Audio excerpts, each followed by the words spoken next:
Expectation অত high রাখা যাবে না।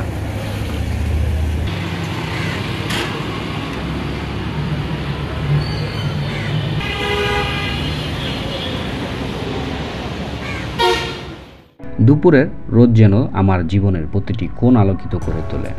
দিনের এই মধ্যবেলা হোক শান্তি, স্বস্তি আর সাফল্যে ভরা। পরিবার ও প্রিয়জনদের ভালোবাসায় ভরে উঠুক প্রতিটি মুহূর্ত। তাই তো দুপুর দিনের আমার কাছে সর্বশ্রেষ্ঠ। প্রিয় দর্শকবৃন্দ, এমন সুন্দর মধ্য দুপুরের একটি মধ্যাহ্নভোজের গল্প আজ আপনাদের শেয়ার করব।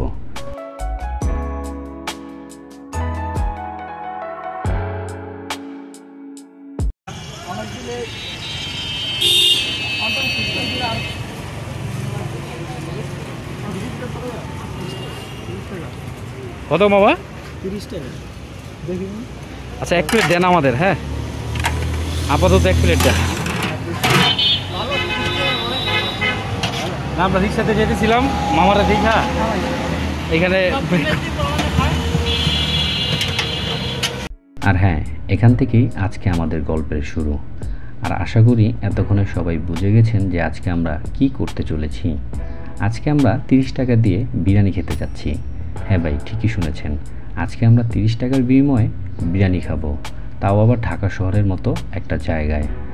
আর আপনারা চাইলেও বিরিয়ানি খেতে পারবেন, কিন্তু এই বিরিয়ানি খাওয়ার জন্য আপনাদের থাকতে হবে সবার সাথে বসে খাওয়ার উচ্চ মানসিকতা। তো মূল কথা হচ্ছে, আজকে আমরা যাচ্ছিলাম নীলক্ষেত। নীলক্ষেত যাওয়ার সময় হঠাৎ করে চোখে পড়ে যে মামা রাস্তার পাশে ভ্যান গাড়িতে করে কী যেন বিক্রি করতেছে, আর অনেক রিক্সাওয়ালা মামা সেখানে তা বসে খুব তৃপ্তি সহকারে খাচ্ছে। তো কিউরিসিটির এক পর্যায়ে আমরাও রিক্সা থেকে নামলাম এবং সেখানে গিয়ে মামাকে জিজ্ঞেস করলাম, মামা আসলে বিষয়টা কী। তো মামা আমাদেরকে জানালো, মামা 30 টাকা দিয়ে আমরা মুরগির বিরিয়ানি বিক্রি করি। আমি বললাম, কি বলো, 30 টাকা দিয়ে মুরগি বিরিয়ানি? তো আমাদের দাও তো দেখি কেমন। তো মামা আমাদের বিরিয়ানি বেড়ে দিল এবং এক পর্যায়ে আমরা তা খাওয়া শুরু করে দিলাম। তো আমার খাওয়া একবারে শেষ পর্যায়ে এসে পড়েছে। তো এর ভিতরে তো অনেক কথাই বললাম। তো এখানে মূলত 30 টাকার বিরিয়ানি বলতে মুরগির গলা দিয়ে বানানো হয়। অনেকে বলবেন ভাই মরা মুরগি, ওই তো আমি আগেই বললাম যে আপনার মানসিকতা যদি ভালো থাকে তাহলেই আপনি খেতে পারবেন।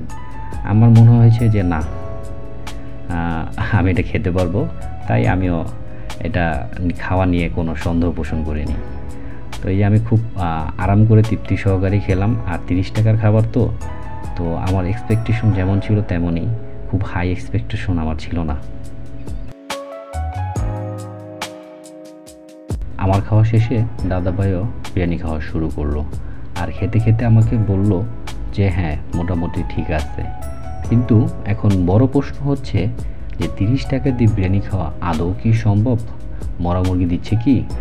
আসলে তারা মুরগির সলিড পিস ইউজ করতেছে না, তারা ইউজ করতেছে মুরগির গলা।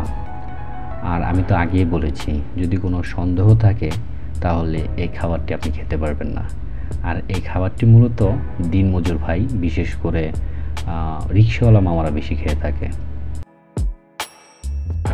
খাবার স্বাদ কেমন মামা? ভালো, নিয়মিত খান। আর কি বলবো, আর বলার কিছু নাই।